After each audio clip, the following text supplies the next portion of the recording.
10% भी जो ब्लॉगिंग में रियल प्रिंसिपल्स हैं, कोर प्रिंसिपल्स जो यूज होते हैं, जो एल्गोरिथम यूज होते हैं, 10% भी चीजें नहीं बताई गई हैं। असल वो टेलीग्राम चैनल ब्लैकलिंक लेने का एक अड्डा बना हुआ है। हर वीडियो में आपने देखा होगा कि होस्टिंगर को भर भर के प्रमोट कर रहे हैं, होस्टिंगर बहुत अच्छी कंपनी है, लेकिन ये शख्स अपने किसी भी वेबसाइट में होस्टिंगर को यूज ही नहीं करता है। ये उनको सपने दिखाते हैं कि आप ब्लॉगिंग ज्वाइन करो, एफिलिएट मार्केटिंग ज्वाइन करो और ना जाने क्या क्या चीजें। रोजाना हजारों लोग नए नए अचीवमेंट्स हासिल कर रहे हैं, आपसे कम काम करके आपसे ज्यादा पैसा कमा रहे हैं, लेकिन आप इतनी मेहनत के बाद कुछ खास हासिल नहीं कर पा रहे। ऑनलाइन ऑफलाइन सारे मेथड्स आप ट्राई कर रहे हो, लेकिन आप शून्य में थे और शून्य में ही रह जा रहे हो। आप सोचते हो शायद मुझ में कोई कमी है, आप खुद को और खुद की किस्मत को कोस रहे हो, लेकिन आप गलत हो। अब कुछ लोग कर क्या रहे हैं कि अपने फायदे के लिए वो अपना ईमान धर्म बेच रहे हैं, वो एक तरह का स्कैम कर रहे हैं। और आज मैं पवन अग्रवाल के बारे में बात करूंगा। खैर आप इस शख्स के बारे में पहले से जानते होंगे, लेकिन जितना आप जानते हो उतना काफी नहीं है। इसकी डार्क रियलिटी के बारे में आज मैं बात करूंगा। दरअसल इस शख्स ने अपना काफी पहले करियर शुरू किया, कई सारे करियर बदले। आज के समय में इतने सारे करियर है, कितने सारे मैं बताऊं। ये इन्फ्लुएंसर भी है, कोच भी है, इन्वेस्टर भी है, उसके साथ यूट्यूब भी है, ब्लॉगिंग भी है इनके पास, और भी काफी सारा है। खैर हमें उससे क्या, हम मुद्दे की बात पे सीधे सीधे आते हैं। देखो ये काफी सारे यूट्यूब चैनल अपने फेल कर चुके हैं, लेकिन आज जो इनका यूट्यूब चैनल चल रहा है, जो मेन यूट्यूब चैनल है, वो सिर्फ सतीश कुशवाहा के रहमो करम पे चल रहा है। आज किसी लेवल पे पहुंचा है तो सिर्फ सतीश कुशवाहा की वो देन है। अब 3-3.5 लाख सब्सक्राइबर हैं, उसमें 250 वीडियो पोस्ट है, 13 अलग अलग प्लेलिस्ट पे वो वीडियो बने हुए हैं। लेकिन जितना आप जानते हो उस चैनल के बारे में उतना काफी नहीं है। आपको लगता होगा कि काफी सारी फ्री गाइड आपको मिलती है, काफी उसमें फ्री का एक ढिंढोरा पीटा जाता है कि आपको फ्री दिया जा रहा है, आप फ्री में चीजें यूज करने वाले हो, आपको फ्री सारी चीजें मिलेंगी, आप प्रो ब्लॉगर बन जाओगे। मैंने देखी है कुछ ब्लॉगिंग सीरीज, उनकी जो फ्री ब्लॉगिंग सीरीज है, 10% भी जो ब्लॉगिंग में रियल प्रिंसिपल्स हैं, कोर प्रिंसिपल्स जो यूज होते हैं, जो एल्गोरिथम यूज होते हैं, 10% भी चीजें नहीं बताई गई हैं। वो सिर्फ इस वजह से है क्योंकि अगर आप सीख जाओगे तो वो प्रो ब्लॉगर क्यों रहेंगे। अब आपको सिर्फ ब्लॉगिंग इस वजह से ज्वाइन कराई जा रही है क्योंकि उनको अच्छा खासा मोटा कमीशन आ रहा है। हर वीडियो में आपने देखा होगा कि होस्टिंगर को भर भर के प्रमोट कर रहे हैं, होस्टिंगर बहुत अच्छी कंपनी है, लेकिन ये शख्स अपने किसी भी वेबसाइट में होस्टिंगर को यूज ही नहीं करता है। ये अपनी जो वेबसाइट्स है उसमें दूसरे होस्टिंग कंपनी को यूज करता है जो होस्टिंगर से ज्यादा बेटर है। अब होस्टिंगर का यूज करने का सिंपल सा रीजन है क्योंकि इंडिया में होस्टिंगर से अच्छा एफिलिएट कमीशन कोई नहीं देता है। अब इनके सारे प्रूफ्स मैं आपको डिस्क्रिप्शन में दूंगा, आप एक बार अपने तसल्ली के लिए डिस्क्रिप्शन चेक जरूर करना। 50 से 60% लमसम कमीशन है एक होस्टिंगर सेल पे। उसके साथ स्पॉन्सरशिप में आज के समय में $2,000-$2,500 सिर्फ होस्टिंगर इंडिया में इन्फ्लुएंसर्स को दे रहा है कि आप केवल होस्टिंगर प्रमोट करो। इसी के साथ इनकी और भी सीरीज है। इन्होंने एक अनाउंसमेंट की थी कि ये फ्री ब्लॉग रिव्यूज करेंगे, 100 ब्लॉग रिव्यूज। एक साल के अंदर 100 ब्लॉग रिव्यूज, 250 वीडियो लमसम आ चुकी है, लेकिन अभी ब्लॉग रिव्यूज के नाम में 35-36 वीडियो भी नहीं कंप्लीट हो पाए। और वो ब्लॉग रिव्यूज नहीं है, वो ब्लॉग प्रमोशन है, क्योंकि जो ब्लॉग रिव्यूज में होना चाहिए ऐसे रिव्यूज में कुछ बात ही नहीं होती है।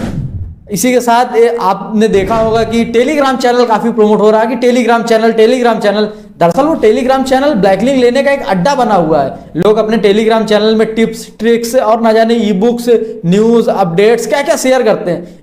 ये सिर्फ अपने नए अपकमिंग वीडियोस के थंबनेल की में वोटिंग करवा रहे हैं। उसी के साथ ये नए नए कीवर्ड्स के बारे में वहां सजेशन मांगते हैं। आप वहां कमेंट तक नहीं कर सकते हो। किस बात का टेलीग्राम चैनल है? यही एक असलियत इनके जो इंस्टाग्राम इन्फ्लुएंसिंग जर्नी है वो भी है। ये सिर्फ बड़े बड़े पोस्ट, बड़े बड़े लग्जरी होटल में जाना, अच्छी जगह खाना खाना, ये सब सिर्फ इस वजह से करते हैं क्योंकि टीयर 2 टीयर 3 की ये ऑडियंस को टारगेट करते हैं। ये चाहते हैं कि जो बेरोजगार लोग हैं वो इनसे इन्फ्लुएंस हो और इनको अपना मसीहा मान लें। अब अगर कोई एक नया बंदा आता है, वो इनके वीडियो देखता है तो उसको कोई बेनिफिट नहीं होने वाला, लेकिन अगर वो उनको मसीहा मान लेता है तो इनको कई तरह से बेनिफिट होने वाला। पहला तो वो होस्टिंगर से होस्टिंग खरीदेगा जिसमें उनको कमीशन मिलेगा। उसके साथ ये रेगुलर उनके वीडियोस देखेगा, ये इनकी गाइड फॉलो करेगा, उनको अलग अलग चैनल्स में फॉलो करेगा, उनके हर वीडियो में लाइक, कमेंट, सब्सक्राइब करेगा और इससे इनको ब्रांड डील्स मिलेंगी, एडसेंस से पैसा आता है और न जाने कितने तरह के अर्निंग सोर्सेज इनके लिए खुल जाते हैं। ये एक तरह से ब्रांड बन रहे हैं। लेकिन अगर ऑन एवरेज में मानूं, इनके कहने में 20,000 लोगों ने ब्लॉगिंग ज्वाइन की है तो मोटा मोटा केवल 200-300 लोग ही हैं जो ब्लॉगिंग से अच्छा कुछ कर पाए हैं। बाकी 19,700 लोग ऐसे हैं जिन्होंने अपना सीधा सीधा पैसा गंवाया है, टाइम गंवाया है। और ये इतना भरोसा दे देते हैं लोगों को कि आप ब्लॉगिंग ज्वाइन करो, बाकी सब मेरी गारंटी है। वो गारंटी कुछ नहीं है, वो सिर्फ एक जरिया है पैसा लेने का, अपना ऑडियंस बिल्ड करने का। ये लोग ईमान धर्म सब बेच के सिर्फ लोगों को, जो मिडिल क्लास लोग हैं उनको गरीब बनाने में लगे हैं। मिडिल क्लास वाला चाहता है कि उसके सपने पूरे हों, वो कुछ पैसा कमाए, और ये क्या कर रहे हैं, ये उनको सपने बेच के पैसा कमा रहे हैं। वो मिडिल क्लास से गरीब होता जा रहा है और ये मिडिल क्लास से अपर मिडिल क्लास और अपर मिडिल क्लास से रईस होते जा रहे हैं। अब ये हर किसी को बताते हैं कि कोई भी ब्लॉगर बन सकता है, कोई भी ब्लॉगर बन सकता है। दरअसल ब्लॉगिंग में कई तरह की स्किल्स की रिक्वायरमेंट होती है, हर इंसान के लिए ब्लॉगिंग नहीं है। लेकिन हाँ, अगर वो ब्लॉगिंग नहीं कर सकता तो कुछ और कर सकता है। लेकिन हर इंसान को ब्लॉगर सिर्फ इस वजह से बनाना चाहते हैं क्योंकि उस इंसान से 4 तरह से ये पैसा कमाएंगे। एफिलिएट से कमाएंगे, वो इनकी वीडियो देखेगा, उसमें स्पॉन्सरशिप से कमाएंगे, उसके बाद ये 4 जगह ऐड दिखाएंगे, उसमें पैसा कमाएंगे।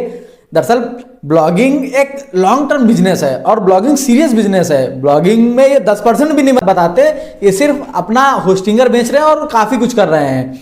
अब एक इंसान इनके झांसे में क्यों आ जाता है वो मैं बताता हूँ। देखो, नॉर्मल मिडिल क्लास फैमिली में काफी ज्यादा झंझटें होती हैं। हर इंसान चाहता है कि वो सक्सेस पाए, उसके माँ बाप बूढ़े हो रहे हैं, काम कर रहे हैं, हर इंसान चाहता है कि उनके माँ बाप को काम करने की जरूरत ना हो। बहुत से बच्चे मैंने ऐसे देखे हैं जो स्कूल में इस वजह से निकाल दिए जाते हैं क्योंकि उनके घर वाले उनकी फीस टाइम से नहीं पे कर पाते। आप सोचो, वो बच्चा अगर 16-17 साल की उम्र का है तो वो जाहिर सी बात है चाहेगा कि वो भी पैसा कमाए, उसके घर वाले भी फ्री हों, उसकी भी कुछ सपने होते हैं। और ये ऐसे ही लोगों को टारगेट करते हैं, ये उनको सपने दिखाते हैं कि आप ब्लॉगिंग ज्वाइन करो, एफिलिएट मार्केटिंग ज्वाइन करो और ना जाने क्या क्या चीजें। उनसे उनका वो समय लेते हैं, उनसे थोड़ा बहुत इन्वेस्टमेंट ले लेते हैं और इससे ये पैसा कमा रहे हैं। और वो बेचारा बच्चा जिसके घर वाले किसी तरह से उसको पढ़ा रहे हैं, वो ना पढ़ाई में रह पाता है ना उसको अमीर बना पाते हैं। हालांकि एक मैंने कहीं पढ़ा था कि अगर अंत गलत होता है तो गलती शुरू की होती है और शिष्य गलत होता है तो गलती गुरु की होती है। अगर आप रिस्पॉन्सिबिलिटी ले रहे हैं, आप इतना दावा कर रहे हैं कि हर बच्चे को मैं ब्लॉगर बनाऊंगा, हर बच्चे को मैं एफिलिएट मार्केटर बनाऊंगा, यूट्यूबर बनाऊंगा, तो गारंटी आप ले रहे हो तो आपकी रिस्पॉन्सिबिलिटी बनती है कि हर बच्चा आज के समय में अगर आपके अंडर आके आपकी वीडियोस देख रहा है, आप उससे पैसा कमा रहे हो, तो रिस्पॉन्सिबिलिटी आपकी है कि वो पैसा कमाए।